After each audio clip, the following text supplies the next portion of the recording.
Il mio sogno da bambino era di fare qualcosa con l'agricoltura, volevo studiare agraria, invece non l'ho mai studiata, anche perché i miei genitori mi dicevano: ma come pensi di vivere con l'agricoltura?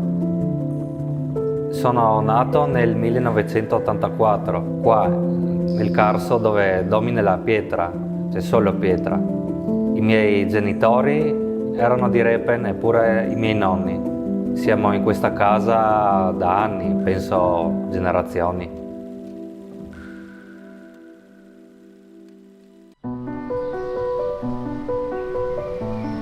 Sai che ogni casa in Carso ha un nome.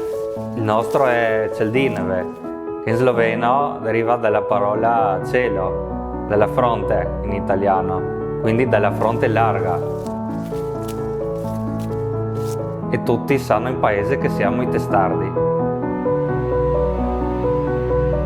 Mi ricordo da bambino le mattine d'estate, la rugiada sull'erba, l'erba appena sfalciata, i profumi dei campi. Quando accompagnavo mio nonno nelle vigne e nei campi. E da lì è nata la mia passione, che adesso è diventato il mio lavoro.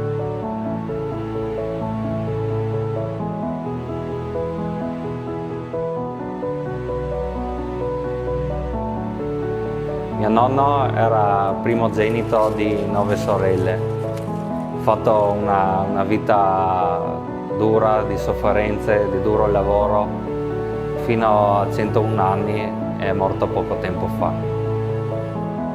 L'ultima vendemmia l'ha fatta a 98 anni.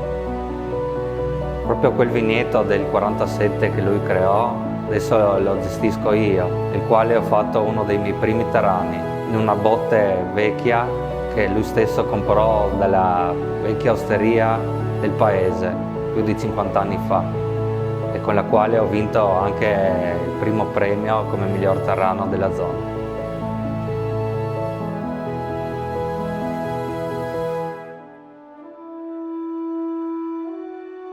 Ho fatto per anni l'elettricista, finché a un certo punto mi sono detto: o prendo in mano l'azienda di famiglia o qua va tutto in malora.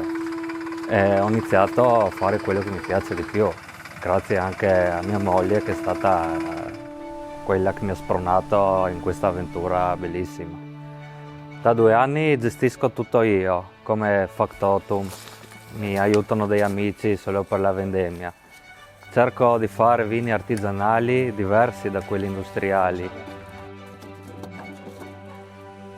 Ho iniziato con 2 vini imbottigliati, la Vitus Calteran. Produco anche la Malvasia, una selezione di Tarano, e sto lavorando su un spumante rosé di base Tarano. A Repen c'è un microclima particolare, con una forte escursione termica, quindi riesco a risaltare bene i profumi, i vini sono sapidi, molto aromatici e beverini.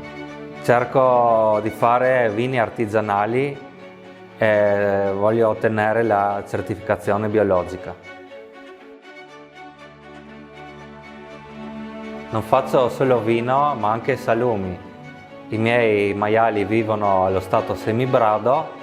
Una volta macellati li stagiono sulla bora con sale, aglio e pepe e basta.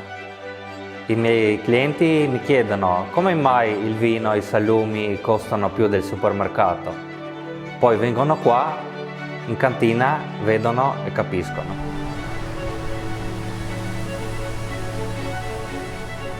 Quando la gente viene nella mia cantina, scavata nella pietra, capisce subito che il Carso è diverso.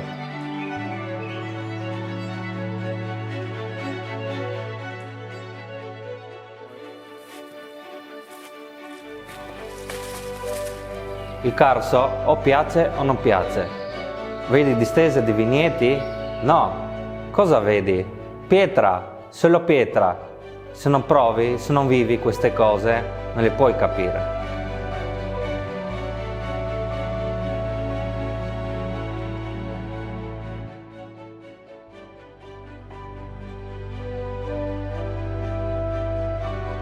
Del lavoro di mio nonno è rimasto più di qualcosa. Sto attento al cliente moderno e alla pulizia e all'igiene della cantina. Però faccio il vino come me l'ha segnato lui, il vino come se lo faceva 100 anni fa.